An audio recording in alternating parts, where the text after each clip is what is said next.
여러분 혹시 이런 경험 해보신 적 있으세요? 분명히 좋은 말을 했는데 그 다음부터 상대방이 조금씩 연락을 끊는 느낌. 내가 뭘 잘못한 건지도 모르겠는데 사람들이 하나둘 멀어지는 느낌. 그 원인이 바로 오늘 말씀드릴 5가지 말버릇 안에 있습니다. 듣고 나면 분명히 찔리는 대목이 하나쯤은 있을 거예요. 첫 번째, 비교하는 말입니다. 비교는 말하는 사람은 가볍게 꺼내지만 듣는 사람에게는 오랫동안 남는 가시가 됩니다. 옆집 아들은 취직했다던데 요즘 애들은 왜 그렇게 나약하냐, 내 친구 딸은 결혼도 잘했는데. 이런 말들 별 생각 없이 나오죠. 하지만 이 말을 듣는 상대방은 자기 자신이 부족하다는 느낌을 받게 됩니다. 한두 번은 웃고 넘기지만 반복되면 그 자리가 불편해지고 결국 발길을 끊게 됩니다. 제가 아는 어떤 어머니는 모임에 나올 때마다 꼭 남의 자식 이야기를 꺼내셨어요. 저 집 며느리는 직장도 잘 다니고 살림도 잘한다더라. 처음엔 다들 그러냐, 잘 됐네 하고 넘겼지만 시간이 지나자 모임에 한 명씩 빠지기 시작했습니다. 나중에 알고 보니 그 자리에 있던 분들 중에 며느리 문제로 소갈이를 하고 계신 분들이 여럿 있었던 거예요. 내가 건넨 말 한마디가 누군가의 가장 아픈 곳을 찌르고 있었던 겁니다. 비교하는 말은 단순한 관찰처럼 들리지만 그 안에는 당신은 저것보다 못하다는 메시지가 숨어 있어요. 사람은 이걸 본능적으로 느낍니다. 그래서 슬슬 자리를 피하게 되는 거죠. 비교 대신 그냥 그 사람 자체를 봐주는 말 한마디가 훨씬 오래가는 관계를 만들어줍니다. 두 번째, 충고를 강요하는 말입니다. 나이가 들면 경험이 쌓이고 그 경험을 나눠주고 싶은 마음이 생깁니다. 이건 자연스러운 일입니다. 문제는 상대가 원하지 않는데 충고를 쏟아낼 때예요. 그렇게 하면 안 되지. 내 말대로 해봐. 그게 왜 안 되겠어. 내가 다 겪어봤는데. 이런 말들은 경험에서 나온 진심이지만 듣는 입장에서는 내 판단을 무시하는 것처럼 느껴집니다. 한 지인의 아버지 이야기를 들은 적이 있어요. 자식이 새로운 일을 시작하려 할 때마다 그건 안 돼. 내가 살아봐서 아는데. 그런 거 다 돈 낭비하라고 하셨답니다. 처음엔 자식도 그러려니 했는데 나중엔 아예 중요한 이야기를 아버지한테 꺼내지 않게 됐다고 해요. 대화가 사라진 겁니다. 충고하려는 마음이 오히려 관계의 문을 닫아버린 거죠. 진짜 지혜로운 어른은 묻지 않으면 말하지 않습니다. 상대가 먼저 어떻게 하면 좋을까요? 하고 물을 때 비로소 입을 엽니다. 그리고 그때도 이게 정답이야가 아니라 내 경우엔 이랬는데 어떻게 생각하니로 마무리 짓습니다.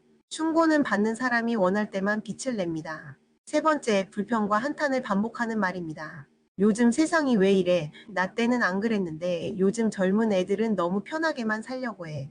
이런 말 한두 번이야 그냥 넘어가지만 만날 때마다 반복되면 듣는 사람이 지칩니다. 사람은 에너지를 가져가는 사람 옆에 오래 있지 않으려 합니다. 자신도 모르게 그 자리를 피하게 됩니다. 어떤 동네 경로당에서 있었던 일이에요.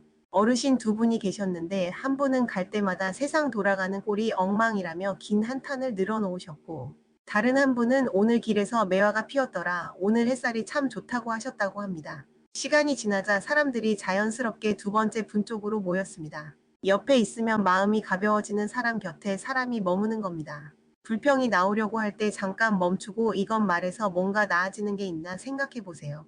변하지 않는 것에 대한 불평은 말하는 사람도 듣는 사람도 모두 지치게 만듭니다. 그 에너지를 지금 내 옆에 있는 사람의 좋은 점을 찾는 데 쓰면 관계가 달라집니다. 네 번째, 과거의 상처를 계속 꺼내는 말입니다.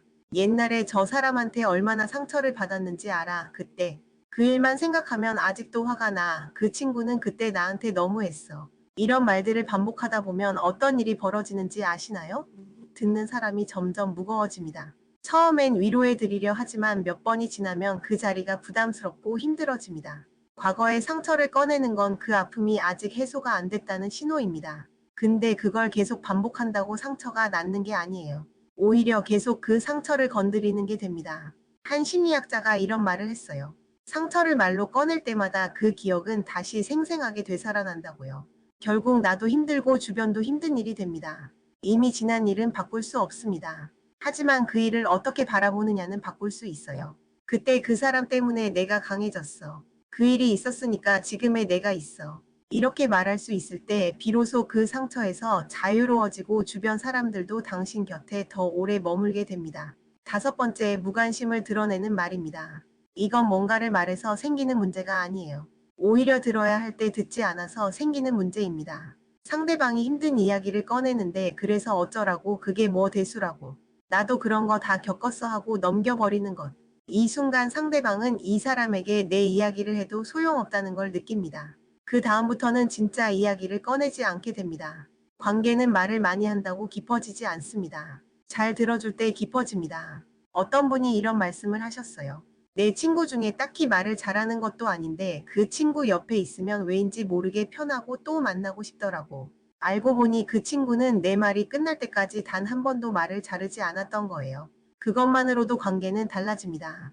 오늘 말씀드린 5가지 비교하는 말, 원하지 않는 충고, 반복되는 불평, 과거 상처 꺼내기, 그리고 무관심.